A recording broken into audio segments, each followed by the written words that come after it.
ഇപ്പോഴത്തെ chief secretary Jayathilak revenue principal സെക്രട്ടറിയോ എന്തോ ആയിരിക്കുന്ന സമയത്താണ് ഈ വിവാദ ഉത്തരവുണ്ടാകുന്നത്. ആ വിവാദ ഉത്തരവിൻ്റെ മറ പറ്റിക്കൊണ്ടാണ് മുട്ടിൽ മരമുറി തട്ടിപ്പ് നടക്കുന്നത്. ശതകോടികളുടെ 500 വർഷത്തിലധികം പഴക്കമുള്ള അടക്കം മുറിച്ചു വിറ്റ് പണം ആർജിച്ചതിൽ നിന്നാണ് ഇപ്പോൾ റിപ്പോർട്ടർ ചാനൽ തുടങ്ങിയത്.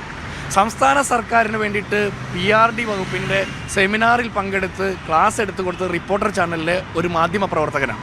ഇപ്പോൾ റിപ്പോർട്ടർ ചാനൽ സംസ്ഥാന സർക്കാരിൻ്റെ PR ഏജൻസിയായിട്ട് പ്രവർത്തിക്കുമ്പോൾ റിപ്പോർട്ടർ ചാനലിൻ്റെ മുതലാളിയായിട്ടുള്ള ആൻഡ്രോ അഗസ്റ്റിൻ 9 കേസിൽ ഇതേ പോലീസിൻ്റെ കേസിൽ പ്രതിയായിട്ടിരിക്കുമ്പോൾ ഉന്നത പോലീസ് ഉദ്യോഗസ്ഥരുടെ വിശ്വാസ്യത കളയുന്ന രീതിയിൽ കലൂർ സ്റ്റേഡിയത്തിലെ സെക്യൂരിറ്റി ചെക്ക് നടത്താൻ ഇയാൾക്ക് ആര് അനുമതി കൊടുത്തു?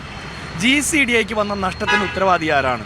GCDAയുടെ അറ്റകുറ്റപ്പണികൾ നടത്താൻ ഇയാൾ ആരാണ്? ഏതെങ്കിലും രീതിയിലുള്ള കരാറുണ്ടോ? ആ കരാറിലെ വ്യവസ്ഥകൾ എന്താണ്?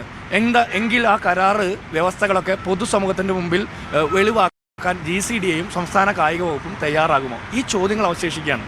ഈ ചോദ്യങ്ങൾക്ക് ഉത്തരം പറയാതെ ഒളിച്ചു നടക്കാൻ പറ്റില്ല. GCDA ഉത്തരം പറയണം, സംസ്ഥാന കായിക വകുപ്പ് ഉത്തരം പറയണം, മന്ത്രി ഉത്തരം പറയണം.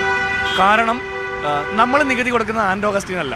ആൻഡ്രോ അഗസ്റ്റിൻ മാംഗോ ഫോൺ തട്ടിപ്പ് നടത്തിയിട്ടുണ്ട്, അതുപോലെ മുട്ടിൽ മരമുറി തട്ടിപ്പ് നടത്തിയിട്ടുണ്ട്, ബാങ്ക് ലോൺ തട്ടിപ്പ് നടത്തിയിട്ടുണ്ട്, അതുപോലെ മറ്റേ വയനാട്ടിൽ ചൂരന്മലയിൽ മണ്ണിടിഞ്ഞ് മരിച്ച മനുഷ്യർക്ക് വേണ്ടിയിട്ട് അവിടെ മറ്റേ ടൗൺഷിപ്പ് കൊണ്ടുവരാമെന്ന് പറഞ്ഞ് PR തട്ടിപ്പ് നടത്തിയിട്ടുണ്ട്, വലിയ പ്രചരണം നടത്തിയിട്ടുണ്ട്.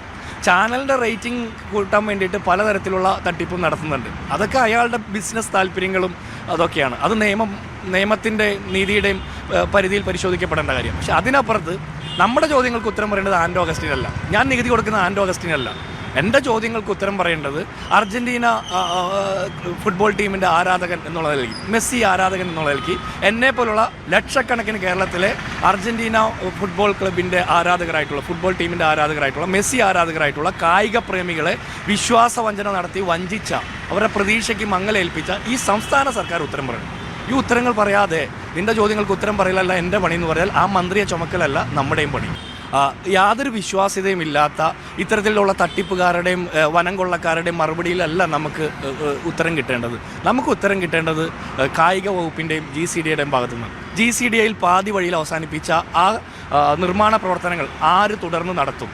ഇതിൻ്റെ ചെലവ് ആര് വഹിക്കും? അത് GCDA ആണോ സംസ്ഥാന കായിക വകുപ്പാണോ? കേരളത്തിൻ്റെ ഖജനാവിൽ നിന്നാണോ പണം ചെലവഴിക്കുന്നത്? അതോ ആൻഡ്രോ അഗസ്റ്റിൻ്റെ സ്വന്തം ചെലവാണോ? ഇനി അങ്ങനെയാണെങ്കിൽ ആൻഡ്രോ അഗസ്റ്റിന് ഇത്രയും പണം എവിടെ നിന്ന് കിട്ടി? സർക്കാരിനെ മറയാക്കിക്കൊണ്ട് പ്രചരണം നടത്തി പണപ്പിരിവ് നടത്തിയിട്ടുണ്ടോ? ഇതെല്ലാം അന്വേഷിക്കപ്പെടണം.